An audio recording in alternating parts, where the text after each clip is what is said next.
नमस्कार, बहुत स्वागत आप सभी का। जी मध्य प्रदेश छत्तीसगढ़ देख रहे हैं आप और आपके साथ मैं हूं कीर्ति दीक्षित। तो बड़ी खबर एक बार फिर से आप तक पहुंचा देते हैं, जहां बीजेपी की तरफ से अपने उम्मीदवारों के नामों का ऐलान कर दिया गया है और जिस तरह से लक्ष्य बीजेपी लेकर के चल रही है 400 पार का, उसी दिशा में कहीं ना कहीं आगे बढ़ती हुई एक बार फिर से बीजेपी नजर आ रही है।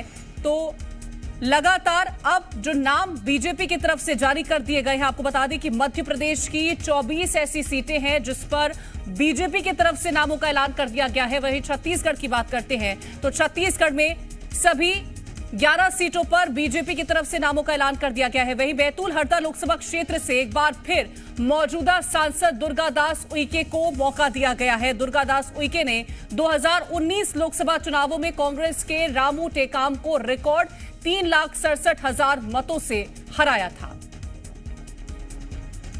मध्य प्रदेश में आज भाजपा ने लोकसभा प्रत्याशियों की सूची जारी कर दी है।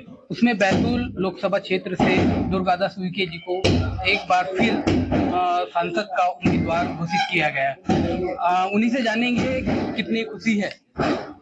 ये तो क्या है, लगातार इन 38 वर्षों में संगठन का काम कर ही रहे हैं और लगातार राजधर्म संस्कृति के निमित्त जो भी पूरे तन मन धन से काम करने वाले जो हमारे भाई बहन हैं, उनको लगातार सेवा का मौका हमारा संगठन देता रहा और ये प्रथम बार भी हमारे शीर्षस्थ नेतृत्व ने जो विश्वास व्यक्त किया था कि पूरे तन मन धन से समाज के अंतिम व्यक्ति के सर्वांगीण विकास के लिए अपना सर्वस्व हम समर्पित करेंगे और उसकी ही उसी फलश्रुति के अंतर्गत ये दूसरी बार भी हमारे शीर्षस्थ नेतृत्व ने ये चुनाव और इस सेवा करने का एक अवसर उन्होंने प्रदान किया है। मैं हृदय से मेरे प्रदेश और शीर्षस्थ नेतृत्व के प्रति मैं हृदय से आभार व्यक्त करता हूँ। और जो पिछले चुनाव में आप रिकॉर्ड मतों से जीते थे, इस बार क्या तैयारी है? देखिए, चुनाव हमारे पार्टी में व्यक्ति नहीं लड़ता है, हमारे संगठन में, हमारी पार्टी में संगठन चुनाव लड़ता है और इस दृष्टि से आपको विदित है कि यशस्वी प्रधानमंत्री जी के कुशल प्रेरक नेतृत्व में ये राष्ट्र सने सने स्वर्णिम राष्ट्र बनने की दिशा में गतिशील है और निश्चित रूप से आने वाले कल में हमारी भारतीय जनता पार्टी अब की बार 400 पार के नारे को सार्थक सिद्ध करेगी। तो देखा आपने सांसद जी को सुना है, उनका भी नारा है कि इस बार जो है 400 पार का आंकड़ा क्रॉस करेगी भाजपा। रुपेश मंसूरे, जी मटिया। और ज्यादा जानकारी के साथ संवाददाता अजय दुबे भोपाल से हमारे साथ जुड़ गए हैं। अजय, जिस तरह से नामों को लेकर के चर्चाएं हो रही थी, अब बीजेपी की तरफ से नामों का ऐलान कर दिया गया है और कांग्रेस कहीं ना कहीं इस मुद्दे पर अभी भी बैकफुट पर नजर आ रही है। अब क्या जो कोशिशें हैं वो कांग्रेस की आने वाले वक्त में देखने को मिल सकती है और किस तरह से नामों को लेकर के चर्चाएं हो रही फिलहाल? बिल्कुल, देखिए, ज्यादातर ऐसा होता है कि जब जब जिसकी सरकार केंद्र में होती है और जो सत्ता में पार्टी होती है वो पहले टिकट जारी करती है और अभी भी भारतीय जनता पार्टी ने अपने 24 उम्मीदवार मध्य प्रदेश में चुनावी मैदान में उतार दिए हैं 29 सीटों में। अब कांग्रेस भी जारी करेगी जल्द, क्योंकि अब राहुल गांधी की न्याय यात्रा मध्य प्रदेश में आज ही प्रवेश की है और जैसे में भारतीय जनता पार्टी ने जो टिकट जारी किया तो कहीं ना कहीं उनकी जो यात्रा है, न्याय यात्रा भी कहीं ना कहीं धूमिल नजर आ रही है, क्योंकि ध्यान लोगों का जरूर थोड़ा भटका है राहुल गांधी की न्याय यात्रा से। अब मध्य प्रदेश में राहुल गांधी की न्याय यात्रा आई है, लगातार जो है गुना, शिवपुरी, धार और उसके बाद उज्जैन पहुंचेंगे, महाकाल का दर्शन करेंगे और ऐसे में राहुल गांधी की न्याय यात्रा के जरिए कितना न्याय दिला पाते हैं अपनी पार्टी कांग्रेस को वो, क्योंकि विधानसभा चुनाव के दौरान भी खासा असर नहीं हुआ, लेकिन अब इस बार जो है भारतीय जनता पार्टी के संकल्प पत्रों को लेकर, मोदी की गारंटी को लेकर, समर्थन मूल्य जो किसानों को गेहूं धान का देना था उसको लेकर कांग्रेस जो है चुनावी मैदान में एक बार फिर से उतरने वाली है, जनता को बताने वाली है। लेकिन जनता कांग्रेस की बातों को कितना समझती है, कांग्रेस की रीति नीति को कितना समझती है और इसको लेकर अब वो प्रचार प्रसार कर रहे हैं। राहुल गांधी जैसे यहां से जाएंगे तो हो सकता है कि राहुल गांधी के जाने के बाद कांग्रेस भी अपनी जो है उम्मीदवारों की सूची जारी कर दे, क्योंकि अलग अलग जगहों पर सर्वे के आधार पर नाम लिस्टिंग की थी कांग्रेस ने, और कांग्रेस ने यह भी कहा था कि हम मध्य प्रदेश से ही जो फाइनल नाम भेजेंगे दिल्ली, वही नाम लगभग फाइनल होंगे। तो कुछ सीटों पर जैसे छिंदवाड़ा की बात करें तो छिंदवाड़ा में नकुलनाथ ही चुनावी मैदान में रहेंगे, क्योंकि कमलनाथ ने भी साफ कर दिया था। और अलग अलग जो हैं कई दिग्गज नेताओं को भी कांग्रेस चुनावी मैदान में उतार सकती है। लेकिन ये भी कहा था कि जीतू पटवारी ने कि हम जो है युवाओं का, महिलाओं का और सभी वर्गों को ध्यान में रखकर समागम ये भी करने की पूरी कोशिश कर रहे हैं। लेकिन अब इंतजार है उस लिस्ट का, और जब वो लिस्ट निकल के सामने आएगी तब ये सबसे महत्वपूर्ण हो पाएगा कि कौन कितना ज्यादा मजबूत कैंडिडेट फिलहाल को नजर आ रहा है। मैं लौटूंगी अजय आपके पास, हमारे साथ लगातार मेहमान मौजूद हैं। मीता लोधी जी, लगातार अब एक ही बात का इंतजार है कि कांग्रेस की लिस्ट कब तक सामने आएगी, तो क्या उम्मीद जताई जा रही है, कितने दिनों में आ सकती है लिस्ट फिलहाल? जी, कांग्रेस की लिस्ट भी बहुत जल्दी आएगी। कांग्रेस एक लोकतांत्रिक पार्टी है और जिस प्रकार से मंथन का दौर चल रहा है, इंडी गठबंधन के दौरान भी अलग अलग प्रदेशों में इसके सीट बंटवारों की बातें चल रही है। और आप देखिएगा कि अभी बहुत जल्द ही हमारे यहाँ से भी लिस्ट जारी होगी, और ऐसी लिस्ट जारी होगी तो लिस्ट को देखते ही आम जनमानस भी विजयी दिलाने के लिए लालायित होगी। ठीक है, राजीव चक्रवर्ती जी, मैं दो नामों को लेकर के चर्चा करने चाहती हूँ। एक है विजय बघेल और दूसरा है बृजमोहन अग्रवाल। एक जिताऊ है और एक हार चुके थे। तो इस तरह से नामों को रिपीट करने के पीछे की वजह क्या रही होगी? क्या जो आप बोल रहे हैं हम जिताऊ योद्धाओं को उतारने की कोशिश कर रहे हैं, तो क्या योद्धाओं की कमी थी, इस वजह से एक बार फिर से नामों को रिपीट यहां पर किया गया है, या फिर और किसी पर भरोसा नहीं है? नहीं, भरोसा और टिकाऊ जिताऊ की कोई बात नहीं है। देखिए, संगठन तय करता है, उसके पीछे स्ट्रेटेजी रहती है कि कार्यकर्ताओं के साथ लामबंद होकर और सदन में अपनी बात। बृजमोहन अग्रवाल जी लगातार 9 बार विधानसभा जीते हैं। उनका एक आभा मंडल है, उनका एक व्यक्तित्व है कि अपनी बात को प्रखरता के साथ जनमानस की बात को सदन में रखते हैं, चाहे विधानसभा हो। अब वो लोकसभा में रखेंगे, उनके अनुभव का लाभ मिलेगा, उनके संसदीय जो उनकी विधानसभा में लाभ है।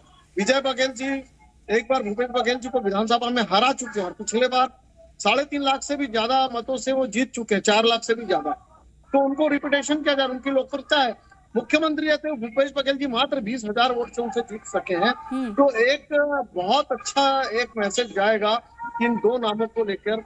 और विजय बघेल जी भी अजय हैं, काफी अच्छा उनका व्यक्तित्व है, छात्र राजनीति में रह चुके हैं, नगर पालिका की राजनीति कर चुके हैं और विधानसभा में भी जा चुके हैं। पिछले बार वो बड़ी संसद में थे, लोकसभा का चुनाव जीते हैं। तो ये एक बहुत अच्छा कॉम्बिनेशन है जो भारतीय जनता पार्टी ने जो जिस प्रकार से ये नामों की घोषणा की है, ये सब कहा जा सकता है टोटल टीम मतलब 2 महिलाएं हैं, उसमें ओबीसी है, आदिवासी है, उसमें फ्रेश चेहरे हैं, उसमें अनुभवी लोग हैं जिनको दीर्घकालीन अनुभव है विधि विधायिका का, संसदीय ज्ञान का।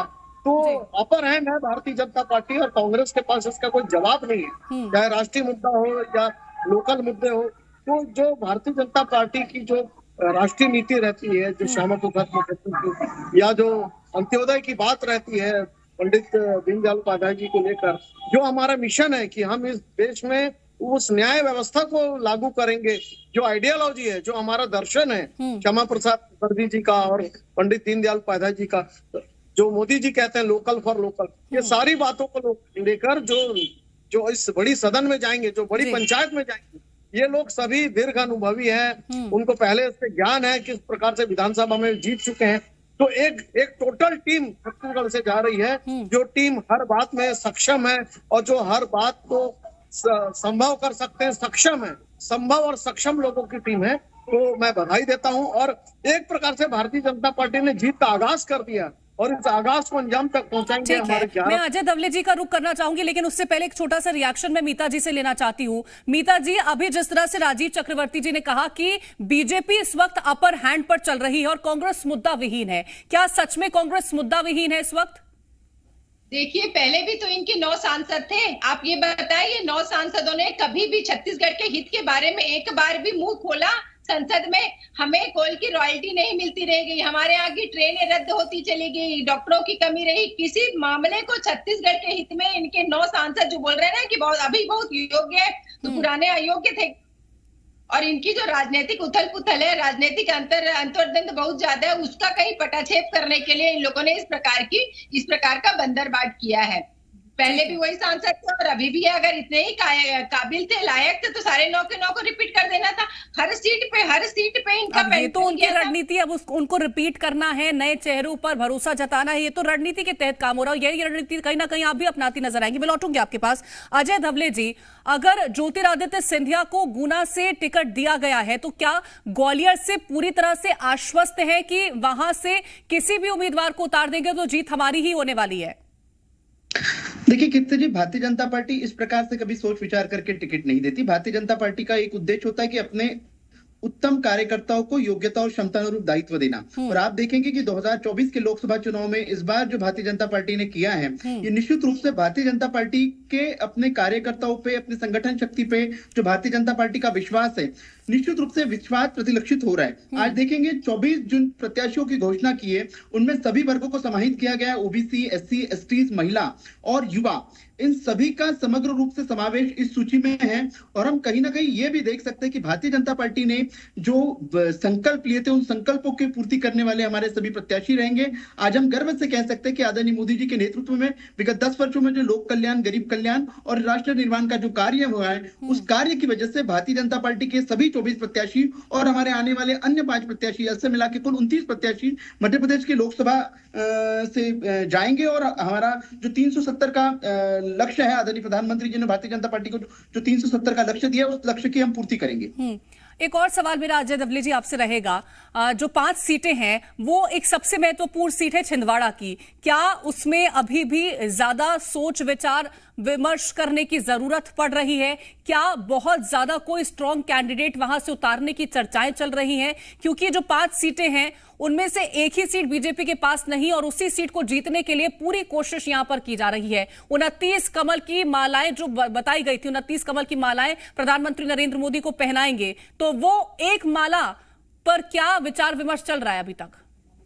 देखिए कीर्ति जी, हर चुनाव अपने आप में स्ट्रेटेजिकली डिफरेंट चुनाव होता है। मध्य प्रदेश में भी हमारा जो 2019 का जो हम लोगों ने छिंदवाड़ा का चुनाव लड़ा था, हमारे पूर्व विधायक नत्थन शाह जी वहां से चुनाव लड़े थे और मात्र 37,000 वोटों से वो चुनाव में पिछड़ गए थे। लेकिन पहली बार कमलनाथ का जो सामंतवादी परिवार है, उसको भारतीय जनता पार्टी ने शिद्दत से टक्कर दी थी। और निश्चित रूप से इस बार भारतीय जनता पार्टी का बूथ वहां इतना सशक्तिकरण से मजबूत हो गया है कि इस बार भाजपा छिंदवाड़ा समेत सारी की सारी लोकसभा सीटें जीतने जा रही है। और हमें गर्व है कि भारतीय जनता पार्टी ने छिंदवाड़ा को अपने केंद्र बिंदु में रखा है, क्योंकि हमारे लिए वो कठिन सीट रही है। वहां से कमलनाथ जी विगत 43 वर्षों से सांसद रहे हैं, लेकिन भाजपा कहीं ना कहीं एक ऐसी कठिन सीट पे भी एक अपने दमखम के साथ में उतरकर भारतीय जनता पार्टी का जो शीर्षस्थ कार्यकर्ता है, भारतीय जनता पार्टी का जो बूथ लेवल का कार्यकर्ता है, उनकी संगठन शक्ति की वजह से हम लोग इस बार छिंदवाड़ा भी जीतने जा रहे हैं। और स्ट्रेटेजिकली छिंदवाड़ा को जो होल्ड किया है, निश्चित रूप से आप देखेंगे कि आने वाली लिस्ट में छिंदवाड़ा का नाम रहेगा। और छिंदवाड़ा समेत सारी की सारी जो बाकी सीटें बची हैं, 5 अन्य सीटें छिंदवाड़ा समेत, बालाघाट है हमारी, उज्जैन की सीट है, इंदौर की सीट है, इन सारे सीटों पर स्ट्रेटेजिकल डिसीजन के तहत भारतीय जनता पार्टी इस बार जो हम लोग लोक सशक्तिकरण की राजनीति करने के लिए आए, राष्ट्र निर्माण की राजनीति करने के लिए आए, उस राजनीति का कहीं ना कहीं से आपको प्रतिबिंबित दिखेगा। ठीक है।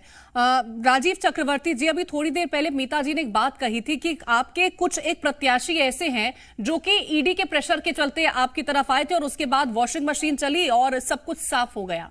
ऐसा है क्या? नहीं, बिल्कुल गलत बात है। चिंतामणि महाराज जी पहले से भारतीय जनता पार्टी में थे, कुछ मत भिन्नता के चलते वो कांग्रेस में चले गए थे। उनकी एक राजनीतिक विरासत है, एक धार्मिक विरासत है। गाहिरा गुरु, संत गाहिरा गुरु जो है अंबिकापुर क्षेत्र, पूरे भारतवर्ष में उनकी शाखाएं हैं। उनके उस परिवार और उस आश्रम पीठ से वो संबंधित रहते हैं। कोई ईडी का छापा नहीं पड़ा, कोई इस प्रकार से नीता लोधी जी पता नहीं कौन सी बात कह रही थी, बल्कि उनके आश्रम के लोगों के, उनके पुत्रों के साथ भूपेश बघेल जी की जो पुलिस थी, उन्होंने बहुत दुर्व्यवहार किया था। इस बात से वो नाराज होकर वापस भारतीय जनता पार्टी अपने घर में आ गए हैं, उनकी घर वापसी हुई है।